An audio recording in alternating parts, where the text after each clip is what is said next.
तो आज के इस वीडियो में सीखेंगे कक्षा 9 गणित का पाठ 5 यूक्लिड की ज्यामिति का परिचय। इसको इंग्लिश में बोलेंगे introduction of Euclid's geometry. Euclid जो है एक व्यक्ति अर्थात एक वैज्ञानिक का नाम है। इन्होंने ज्यामिति शब्द का आविष्कार किया। तो ज्यामिति को इंग्लिश में कहते हैं ज्योमेट्री।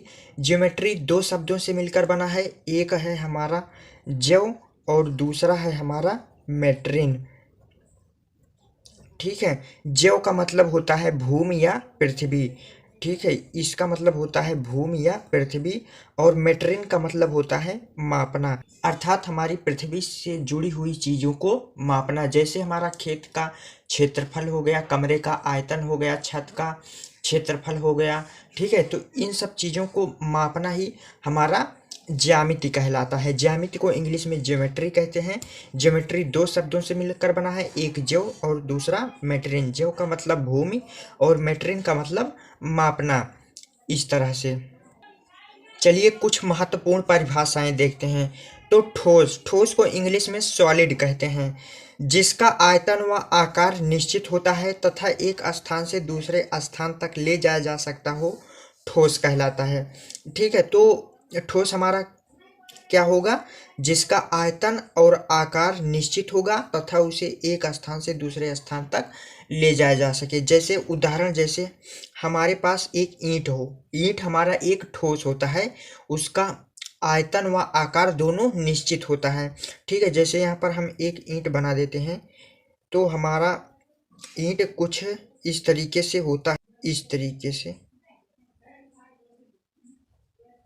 ये हमारा ईंट है। तो ईंट हमारा कुछ इस तरीके से होता है, यह एक ठोस है।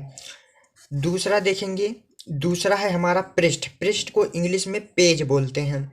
एक ठोस की परिसीमाएं पृष्ठ कहलाती हैं। जैसे ये हमारा ईंट है, ईंट का ये जो ऊपर वाला भाग दिख रहा है ये हमारा पृष्ठ कहलाएगा, और जो ये साइड में दिख रहा है ये भी एक पृष्ठ है, इस साइड जो दिख रहा है ये भी एक पृष्ठ है। तो पृष्ठ हमारा एक ठोस की परिसीमाएं पृष्ठ कहलाती हैं। जैसे आपको इंग्लिश में नाम से ही पता चल रहा होगा, जो हमारा पेज होता है, पेज भी हमारा एक पृष्ठ होता है। अब देखेंगे बिंदु। रेखाओं के सिरे बिंदु होते हैं। जैसे हमने एक रेखा खींच दिया, ठीक है, इनके सिरों पर बिंदु होते हैं, उसे हम बिंदु कहते हैं। ठीक है, तो रेखाओं के सिरों पर बिंदु होते हैं, उसी को हम बिंदु कहते हैं। अब देखेंगे समांतर रेखाएं। समांतर रेखाएं को इंग्लिश में बोलते हैं पैरेलल लाइन। दो ऐसी रेखाएं जिनके बीच दूरी बराबर हो समांतर रेखाएं कहलाती हैं। जैसे हमारे पास दो रेखा है, मान लीजिए ये पहली रेखा है और ये दूसरी रेखा है, इनके बीच की दूरी बराबर होंगी तो हमारी ये दोनों रेखाएं समांतर रेखाएं कहलाएंगी। तो देखेंगे इनके बीच की दूरी बराबर है तो यह हमारा समांतर रेखा कहलाएंगी। ठीक है, तो आप चित्र से याद रख सकते हैं, इनके बीच की दूरी बराबर है अर्थात ये हमारी समांतर रेखाएं हैं। तो इस तरीके से आप चित्र से भी याद रख सकते हैं। दूसरा देखेंगे लंब रेखाएं। इसको इंग्लिश में कहते हैं परपेंडिकुलर लाइन। दो ऐसी रेखाएं जो परस्पर 90 डिग्री का कोण बनाती हों लंब रेखाएं कहलाती हैं। जैसे हमारी एक रेखा इस तरह है और दूसरी रेखा इस तरह है। ठीक है, ये हमारी पहली रेखा है, ये दूसरी रेखा है, दोनों के बीच यहाँ पर देखेंगे 90 डिग्री का कोण बन रहा है, तो ये दोनों रेखाएं हमारी लंब रेखाएं कहलाएंगी। तो इस तरीके से चित्र से याद रखेंगे, इन दोनों रेखाओं के बीच 90 डिग्री का कोण बन रहा है तो ये दोनों रेखाएं हमारी लंब रेखाएं कहलाएंगी। तो इस तरीके से चित्र से भी आप परिभाषा याद रख सकते हैं। उसके बाद देखेंगे वृत्त की त्रिज्या। इसको इंग्लिश में बोलेंगे रेडियस ऑफ सर्किल। वृत्त के केंद्र से परिधि तक की दूरी वृत्त की त्रिज्या कहलाती है। जैसे हमारा एक वृत्त है, ये हमारा वृत्त है, ठीक है, तो इसका केंद्र हमारा बीचों बीच में होता है, ये पता है। ठीक है, तो वृत्त के केंद्र और ये जो परिधि है, वृत्त के केंद्र और परिधि तक की दूरी को हम त्रिज्या कहते हैं। तो इस तरीके से चित्र से भी आप याद रख सकते हैं, वृत्त के केंद्र से परिधि तक की दूरी हमारी वृत्त की त्रिज्या कहलाती है। अब देखेंगे वर्ग। वर्ग को इंग्लिश में बोलेंगे स्क्वायर। ऐसा चतुर्भुज जिसकी चारों भुजाएं बराबर तथा प्रत्येक कोण 90 डिग्री का हो वर्ग कहलाता है। तो इसका चित्र बनेगा हमारा, चारों भुजाएं बराबर होनी चाहिए, ठीक है, चारों भुजाएं बराबर होनी चाहिए और प्रत्येक कोण हमारा 90 डिग्री का कोण होना चाहिए, तो ये हमारा वर्ग कहलाएगा। तो इस तरीके से चित्र से भी याद रख सकते हैं, चारों भुजाएं बराबर हैं और प्रत्येक कोण 90 डिग्री का है, तो ये हमारा वर्ग कहलाएगा। तो इस तरीके से चित्र से भी आप आसानी से याद रख सकते हैं। उसके बाद आयत, आयत को इंग्लिश में बोलते हैं रेक्टेंगल, जिसकी आमने सामने की भुजाएं बराबर तथा प्रत्येक कोण 90 डिग्री का हो, आयत कहलाता है। तो हमारा आयत कैसे बनेगा, आमने सामने की भुजा बराबर होनी चाहिए, यानी कि इसके सामने की भुजा ये भी बराबर होनी चाहिए और इस भुजा के सामने की भुजा ये भी बराबर होना चाहिए, अर्थात ये बराबर है इस भुजा के और ये वाली भुजा बराबर है इस भुजा के। ठीक है, तो आमने सामने की भुजा बराबर है तथा प्रत्येक कोण 90 डिग्री का है, तो ये हमारा एक आयत कहलाएगा, तो इसे हम आयत कहेंगे।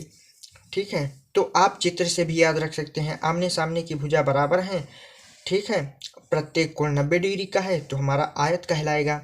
चलिए यूक्लिड के अवगृहित देख लेते हैं। तो अवगृहित मतलब उन्होंने कुछ नियम दिया और उसको जो है अपने आप से इमेजिन करके उसको समझ सकते हैं। यूक्लिड ने अवगृहित दिया, उन्होंने पहला अवगृहित दिया, वे वस्तुएं जो एक ही वस्तु के बराबर हों एक दूसरे के बराबर होती हैं।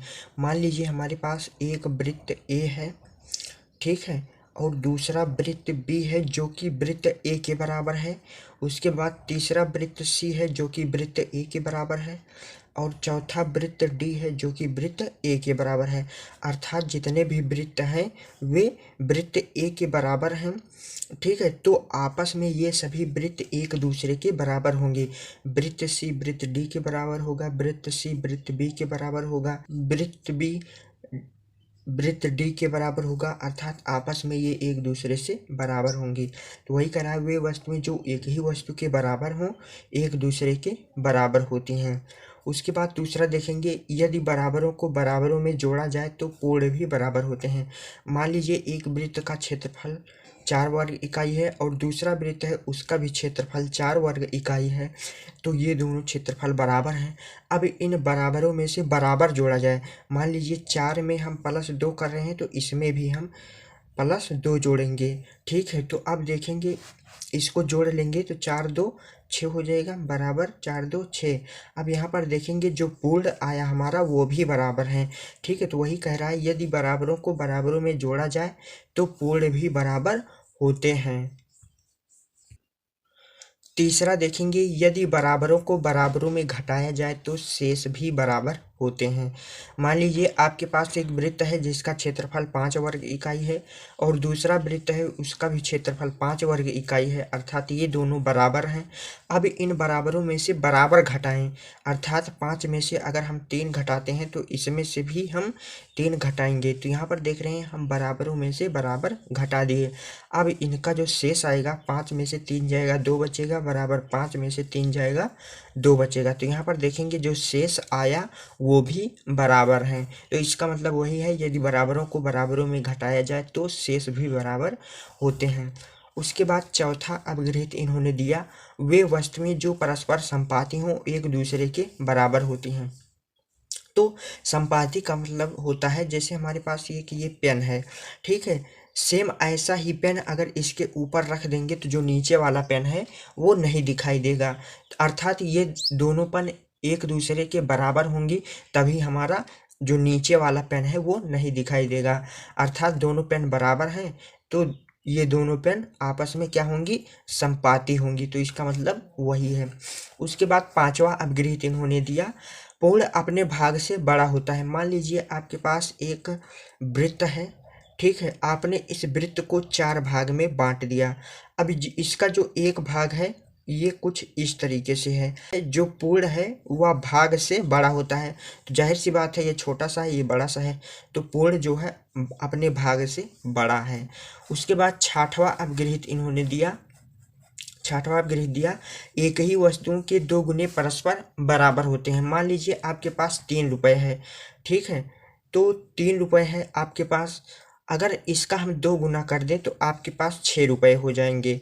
ठीक है, आपके पास 6 रुपये हो गए। अब जब इस 6 रुपये पहले आपके पास कितना था, 3 था, अर्थात जब इसमें से 3 घटाएंगे तो 1/3 बनेगा और दूसरा भाग 3 बनेगा। ठीक है, तो यहाँ पर देखेंगे दोनों भाग बराबर हैं, तो वही कह रहा है एक ही वस्तुओं के 2 गुने परस्पर बराबर होते हैं। जब हमारे पास 3 रुपये था, 2 से गुणा कर दिया तो 6 रुपये हो गए। अब इनका दोनों भाग देखते हैं, तो पहले हमारे पास 3 था, अब 3 और आ गया, अर्थात जो दोनों हैं हमारे बराबर हैं। ठीक है, उसके बाद 7वां देखेंगे, कह रहा है एक ही वस्तुओं के आधे परस्पर बराबर होते हैं। ठीक है, तो इसका मतलब भी वही है। मान लीजिए आपके पास 4 रुपये थे।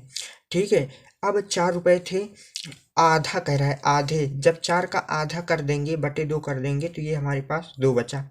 ठीक है, पहले कितना था, 4 था, अब 2 बच गया, अर्थात हमारे पास इसका जो है आधा बचा। ठीक है, तो वही कह रहा है एक ही वस्तुओं के आधे परस्पर बराबर होते हैं। तो जब हमने 4 का आधा किया 2 हो गया, अर्थात दूसरा पार्ट 2 हो गया।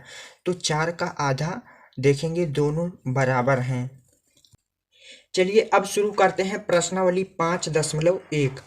पहला सवाल है, निम्नलिखित कथनों में से कौन से कथन सत्य हैं और कौन से कथन असत्य हैं, अपने उत्तरों के लिए कारण दीजिए। तो यहाँ पर पहला है, एक बिंदु से होकर केवल एक ही रेखा खींची जा सकती है। तो इसको समझेंगे, एक बिंदु यहाँ पर हमने ले लिया, अब इस पे हमने पहली रेखा खींचा, ठीक है, उसके बाद दूसरी रेखा खींचा, तीसरी रेखा खींचा, चौथी रेखा खींचा, अर्थात हम एक ही बिंदु पर विभिन्न दिशाओं में, ये इसकी दिशा अलग है, इसकी दिशा अलग है, इसकी दिशा अलग है, अर्थात हम एक ही बिंदु पर अनेक रेखाएं खींच सकते हैं। ठीक है, तो ये कथन हमारा असत्य हो जाएगा। एक बिंदु से होकर केवल एक ही रेखा खींची जा सकती है, तो नहीं, हम एक बिंदु पर कई सारी रेखाएं खींच सकते हैं। तो इसका उत्तर कैसे लिखेंगे, लिखेंगे असत्य, लिखेंगे असत्य, असत्य, क्योंकि कारण भी लिखना है। ठीक है, तो क्योंकि एक बिंदु से होकर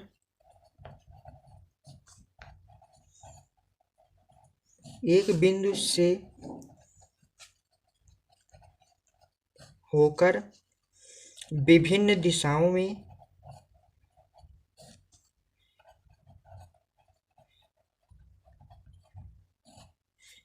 दिशाओं में असंख्य रेखाएं खींची जा सकती हैं, असंख्य रेखाएं खींची जा सकती हैं। ठीक है, तो इस तरीके से हमको कारण भी लिख देना है। दूसरा देखेंगे, दो भिन्न बिंदुओं से होकर जाने वाली असंख्य रेखाएं हैं। तो हमें दो भिन्न बिंदु ले लेना है। मान लीजिए हमने ये दो भिन्न बिंदु ले लिया, कह रहा है बिंदुओं से होकर जाने वाली असंख्य रेखाएं हैं। तो ऐसा नहीं है, हम दो बिंदु से होकर केवल एक ही रेखा खींच सकते हैं। ठीक है, जो कि दोनों बिंदुओं से होकर जाना पड़ेगा, तो हम एक ही रेखा खींच सकते हैं। ठीक है, अगर हम दूसरी रेखा खींचने का प्रयास करते हैं, मान लीजिए इस दिशा में खींच रहे हैं, तो हमारा जो बिंदु, ये वाला बिंदु है, ये वाला छूट जाएगा, अर्थात हम दो बिंदु से केवल एक ही रेखा खींची जा सकती है, जो कि दोनों बिंदुओं से होकर जाना चाहिए। तो इसका उत्तर लिखेंगे असत्य, असत्य, क्योंकि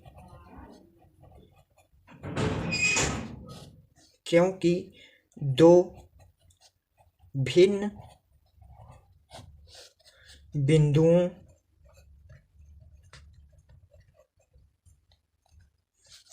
से केवल एक ही रेखा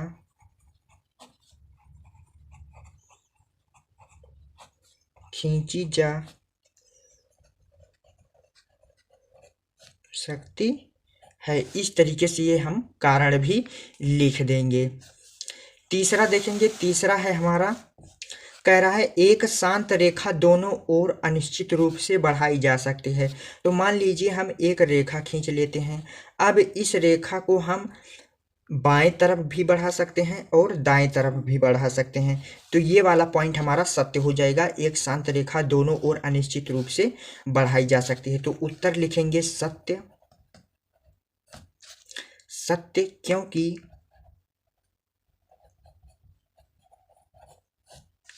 क्योंकि एक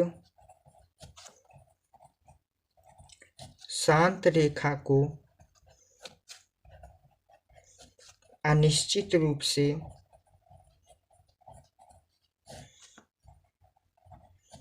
दोनों ओर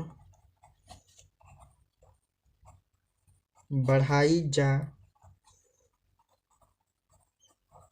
सकती है। तो इस तरीके से हमें कारण भी लिख देना है। चौथा देखेंगे, चौथा है हमारा, यदि दो वृत्त बराबर हैं तो उनकी त्रिज्याएं बराबर होती हैं। ठीक है, मान लीजिए आपके पास दो वृत्त है, ये दोनों वृत्त बराबर हैं, जो कि कह रहा है दो वृत्त बराबर हैं, तो ये दोनों वृत्त बराबर हैं, तो अर्थात इनकी त्रिज्याएं भी सेम होंगी, इसकी भी त्रिज्या r होगी और इसकी भी त्रिज्या r होगी। ठीक है, वृत्त बराबर रहेगा तो उसकी त्रिज्या भी बराबर रहेगी और उसका क्षेत्रफल भी बराबर रहेगा। तो लिखेंगे सत्य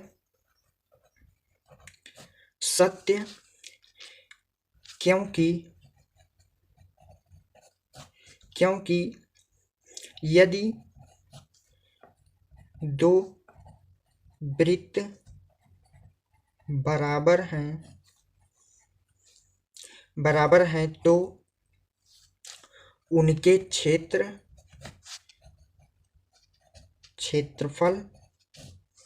अर्थात पाई r स्क्वायर होता है वृत्त का क्षेत्रफल, और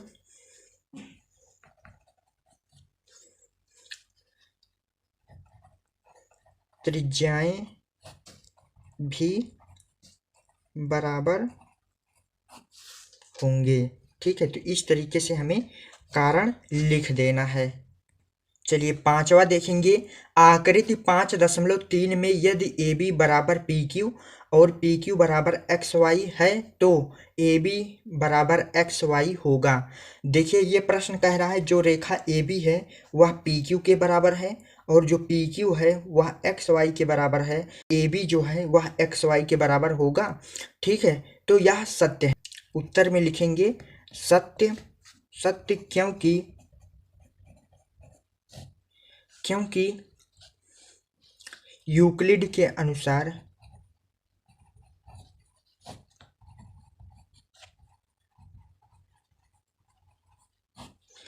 वे वस्तुएं जो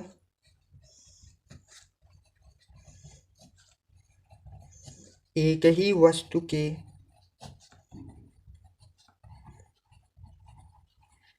बराबर हों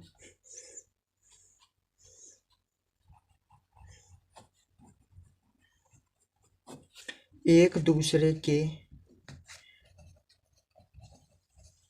बराबर होती हैं। तो इस तरीके से हमें कारण भी लिख देना है। क्योंकि यहाँ पर प्रश्न कह रहा है ए बी बराबर है पी क्यू के और पी क्यू बराबर है एक्स वाई के, ए बी बराबर एक्स वाई अर्थात ए बी बराबर एक्स वाई होगा। तो यहाँ पर देखेंगे जो तीनों चित्र हैं वे एक दूसरे के बराबर हैं, अर्थात जो हमारा ए बी है वह एक्स वाई के बराबर होगा। तो इस तरीके से हमें कारण भी लिख देना है। चलिए दूसरा प्रश्न देखेंगे, निम्नलिखित पदों में प्रत्येक की परिभाषा लिखिए। तो यहाँ पर हमने जितने भी परिभाषाएं यहाँ पर लिखने को बोला है, मैंने जब नोट पॉइंट बता रहे थे तब उसी में इसको करा दिया है। समांतर रेखाएं, लंब रेखाएं, रेखाखंड, वृत्त की त्रिज्या और वर्ग, इन सभी की परिभाषा हमने जब नियम बता रहे थे तभी बता दिया है। तो वहाँ से आपको इसकी परिभाषा लिख लेना है और इसको आप लोगों को परिभाषा याद भी रखना है, क्योंकि ऐसे जो है परिभाषा एग्जाम में पूछे जाते हैं। चलिए सवाल नंबर 3 देखेंगे, नीचे दी हुई अभिधारणाओं पर विचार कीजिए। तो यहाँ पर पहली अभिधारणा दी गई है, दो भिन्न बिंदु ए और बी दिए रहने पर तीसरा बिंदु सी ऐसा होता है जो ए और बी के बीच में स्थित होता है। तो जो इतना बड़ा लिखा गया है इस पर विचार करना है और इसको छोटे में कैसे लिख सकते हैं। तो इतना बड़ा ना लिख करके लिख सकते हैं बिंदु सी का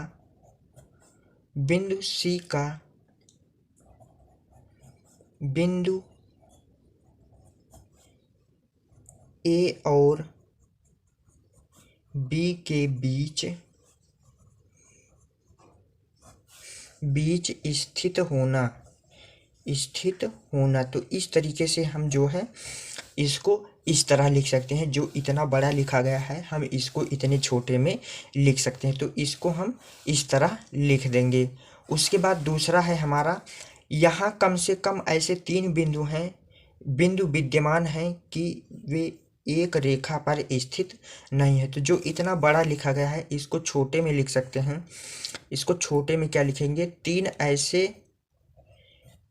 ऐसे